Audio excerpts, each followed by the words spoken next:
يا عبادي الذين آمنوا إن أرضي واسعة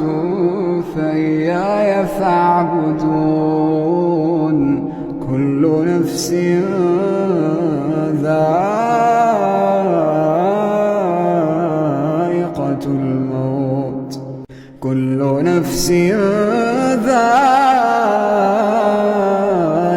الموت ثم إلينا ترجعون والذين آمنوا وعملوا الصالحات لنبوئنهم من الجنة غرفا تجري من تحتها الأنهار خالدين فيها نعم أجر العاملين